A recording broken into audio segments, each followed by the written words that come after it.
Magandang araw po sa inyong lahat mga kababayan at welcome back dito po sa ating munting channel Pinas News Review, kung saan re-reviewin po natin ang mga mahalagang balita dito sa Pilipinas. Mga simpleng komento sa mga issue dito sa Pinas. At eto nga mga kababayan, Congressman Marcoleta, may matinding banat sa Senado. Nako po, hinamon at ipinasa sa publiko ang rason ng pagpapalit ng bagong liderato.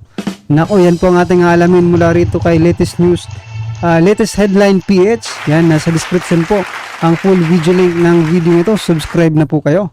At kung bago ka pa lang at di pa po nakapag-subscribe sa ating munting channel, please don't forget to subscribe. At i-click na rin po ang bell notification para updated ka po sa lahat ng ina-uploads nating reaction video.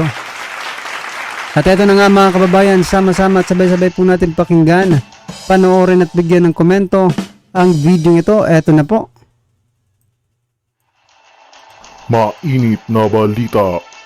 Mas maraming speculation kesa sa tunay na dahilan kung ba't sila nagpalitan. Ibig ko sabihin, sana magpalitan kayo, ngunit transparent, alam ng mga mamamayan sapagkat karapatan nilang malaman eh. Hindi yung basta na lang kayo nagpalitan, kayo na lang nagbubulungan. Higit sa lahat, meron namang kinalaman ng mamamayan. At palagay ko, karapatan nilang malaman nila ang tunay na pangyayari. Nagbigay na ng kanyang walang pinapanigang pananaw ang isa sa mga respetadong mambabata sa bansa na si Congressman Rodante Marcoleta patungkol sa pagpapalit ng liderato ng Senado kamakailan lang. Ito ay sa gitna ng mga espekulasyong lumalabas tungkol sa issue na ito. Ayon nga sa kanya, ay malaki talaga ang posibilidad ng pagkiling ng mga kasamahan nila sa Senado na di umano'y mga nasa entertainment industry bago pa ito nabigyang pwesto sa Senado. Tinutukoy ng butihing kongresista ang di umano'y nangyaring girian sa Senado sa pagitan ni dating Senate President Mig Zubiri at Senator Bong Revilla nang hindi nito payagan ang senador na dumalo sa mga Senate sessions through online dahil nga may iniinda itong karamdaman. Ayon nga kay Marcoleta, na tila nagkaisa ang mga kasamang artista nito sa tila pag-atake sa isa sa kanila. Kaya't isa itong napakalaking bagay na maaaring dumagdag sa nangyaring kudita. Mula nga noong matanggal si former Senate President Mig Zubiri ay nagsilabasan na ang mga iba't ibang espekulasyon na di umano'y malayo sa talagang tunay na rason naging dahilan ng pagpapatalsik. Merong bersyon si Zubiri at meron ding opinyon ang ibang mga kasamahan nito sa Senado, ngunit ang nais ipahiwatig ni Congressman Marcoleta ay kung ano paman ang naging rason ay talagang dapat pa ring malaman ng sambayan ng Pilipino ang totoo. Nagbigay din ng paalala sa mga botante ang butihing mambabatas na dapat talagang piliing maigi ang mga iboboto sa Senado upang maibigay din ang nararapat na serbisyo sa mga Pilipino. Tama po yung suggestion ni Congressman Marcoleta mga kababayan, na piliin ng mabuti, no? Kasi papalapit na po na naman ang eleksyon. Yan eto nga mga kababayan, kung sila mismo, yung mga senador mismo, may mga sariling problema, na kinahaharap. Like for example, mga kaso, mga something sa kanilang pamilya, di ba? Paano pa kaya sila makakapagserbisyo ng totoo, di ba? Sa ating lahat. Kung hindi nga nila ma-solve, di ba? Hindi nila ma-solve yung mga kanilang mga problema. Yung iba nga, mga kababayan, di ba? Alam naman po nating lahat, no? Like for example, Senator Jinggoy, Senator Bong Revilla, diba? Nakulong na po yan sa pork barrel scam, diba? Tapos eto na naman po, nandyan na naman po sila. Kaya hindi mo rin talaga masisisi. Sila, hindi mo talaga sila masisisi. Siguro ko ang dapat sisihin din yung taong bayan na bumoto po sa kanila, diba? Kasi alam na natin na ganito sila Napatunayan na pong ganito sila nakulong na nga tapos ngayon nandyan na naman. Well anyway, sana po sa susunod mga kababayan, piliin na po natin yung mga walang sabit. I mean, yung mga walang kinahaharap at hindi pa po convicted. Ha? Sa bagay, kung mga hindi convicted, baka dyan na rin sila makonvict kapag kapag naka-posisyon na rin.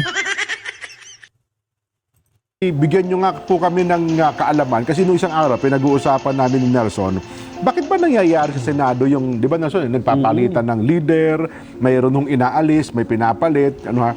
Ano bang dapat na aral dito na maunawaan ng, well, simpleng mamamayan, gaya po namin ni Nelson, ang tagapanood natin ay tinatanong din po itong mga bagay na ito, Kong. Bakit ba ito nangyayari sa dalawang kapulungan ng Kongreso at ito po, pinakahuli, ay ang Senado? Bakit sa akin mo pa naman itatanong yan? Si Nelson lang, kaya mong sagutin niya. Ikaw naman?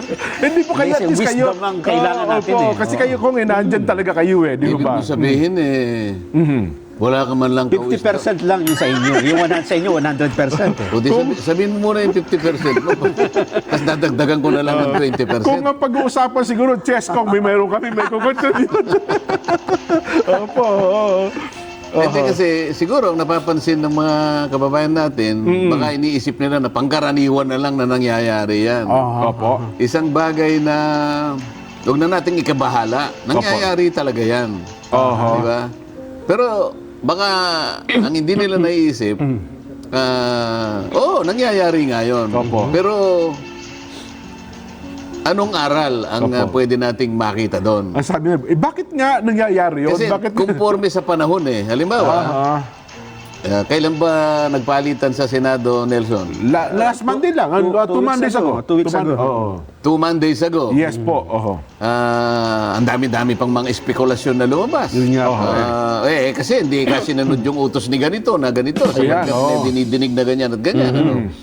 Pero, ang isa sa aspeto na dapat nating makita, yung proseso kung paano papalitan.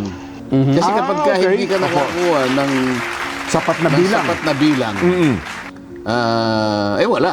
Kahit na maghapon o magdamag kayong nag-uusap, o kaya umabot pa ng 3 linggo yung pinag-uusapan, pero hindi kayo makakuha ng bilang, Opo. walang mangyayari. Ang tanong dito, ano ba yung nag-trigger? Ayun nga. Kasi ako sa pagkakaalam ko, walang makukuha, walang makukuhang sapat na bilang para palitan si Senator Mig Zubiri. Mig Zubiri. Kaya pala sabi niyo, Sabado pala kayo, nag-usap-usap kami sa lahat ng mga nakausap ko niya. Nasa likod mo kami, hindi kami magtataksil sa'yo. Sabado daw po ng gabi, yun pa pinag-usapan Yun nila. na, pero eventually, merong 15 na sumuporta. Yan, opo. Pero ang hindi napapansin ng mga kababayan natin, Opo. 6 doon sa 15 Okay. ay nasa larangan ng entertainment. Ayan, di ba? Entertainment sa para movie industry. Parang ganon. Basta entertainment. Entertainment industry. Oo, okay. well, pangkaraniwan na siguro, movie. Movie industry, opo. Movie and television industry. Di Opo, ba? opo. Ngayon, bakit natin pwedeng isangkot yung sektor na yon? Oo nga naman, baka isipin nila. Kasi kung halimbawa, nandun kayo sa entertainment, ibig sabihin, nagkakaisa kayong diwa kasi iisa ang dugo ninyo Okay, opo. Ngayon, kung mo ba nagkakaisang diwa kayo, So yan mga kababayan, dagdagan ko lang po kayong at supportahan ko rin yung statement ni Kong Marcoleta. Kasi nakita po natin yan, yung eksenang po yan, nung sa PDLX, nung pinatawag, si Maricel Soriano.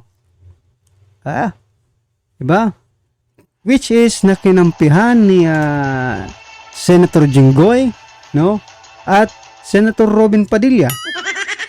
So yan po yung sinasabi ni Kong Marcoleta na nagkakaisa ang mga artista, Ayaw nilang may naaapi, na personality within the industry, diba?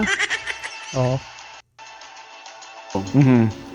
puro kayo doon, halimbawa, nakapokus ang inyong nakaraang buhay, hindi ba kayo kinakailangang humiwalay sa isa't isa kung ang pag-uusapan naman ay yung pagpapalit?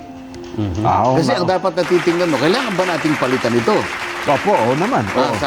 Hindi. Tayo kanya, ano man ang mangyari, huwag na nating titingnan ng katwiran, basta tayo, magkakasama tayo rito.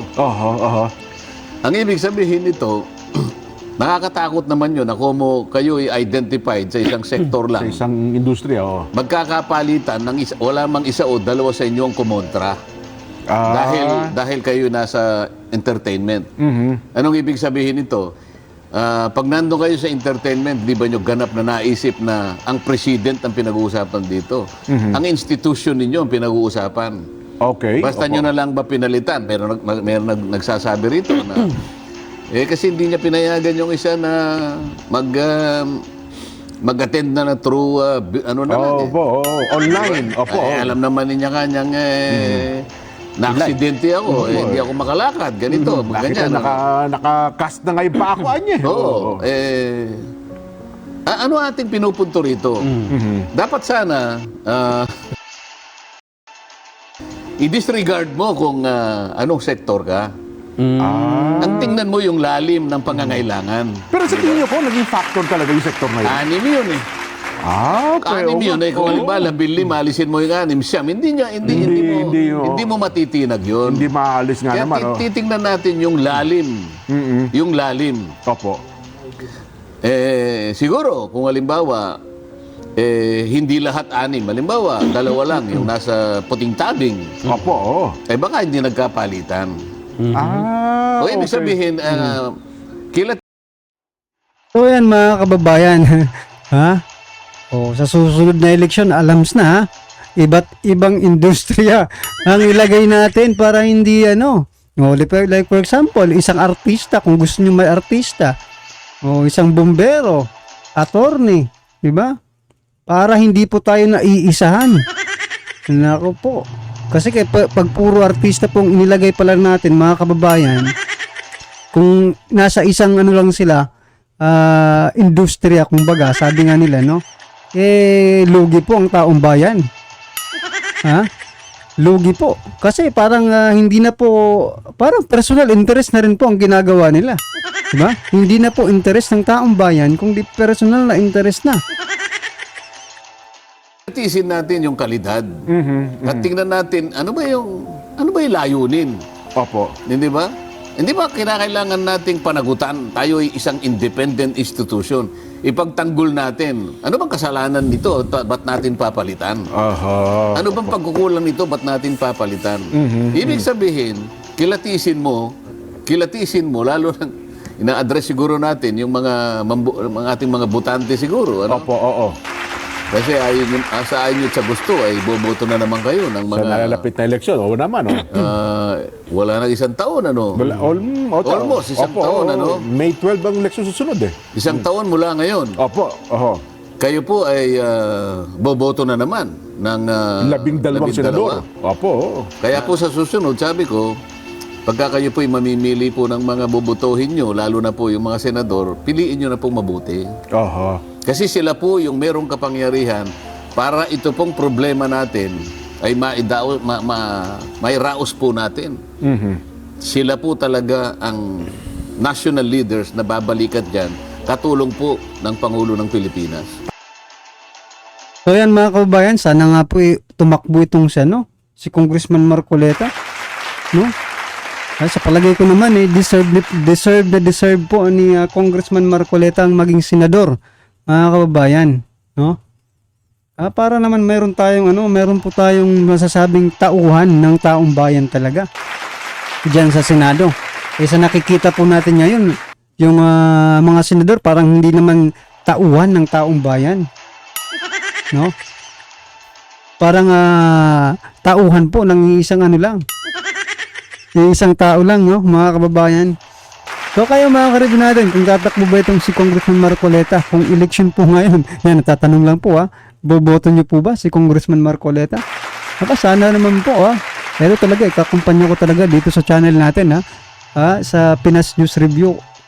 Pag tumakbo po si Congressman Marcoleta, palagi po natin yung babanggitin dito sa ating channel.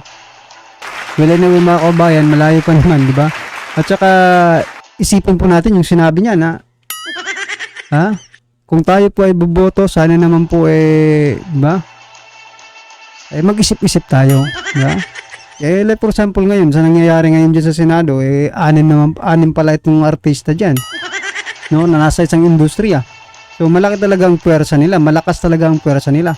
Paano kung itong anim mga kababayan na nasa, yung tatlo, nasa minority, yung tatlo, nasa majority. O, magkakatrahiduran talaga. Magtatrahidor at magtatrahidor talaga ang mga yan. Ha? Siyempre, susuportahan pa rin nila. Kasi sabi nga ni Congressman Marcoleta, ayaw pa nilang makapag-move on dun sa kanilang trabaho dati, no? O, kaya hanggang ngayon, parang strong pa rin ang kanilang family ties, ba? Well, ano yung mga karabin natin, ano man po yung komento, no? Reaction patungkol po sa video ito, i-comment lang po sa baba para at isa lang po ng ating mga kabayan ng inyong pong opinion patungkol po dito, right? Kung bago ka pa lang at di pa po napag-subscribe sa ating munting channel, please don't forget to subscribe at i-click na rin po ang bell notification para updated ka po sa lahat ng ina-uploads nating reaction video. So yan mga kababayan, maraming salamat po.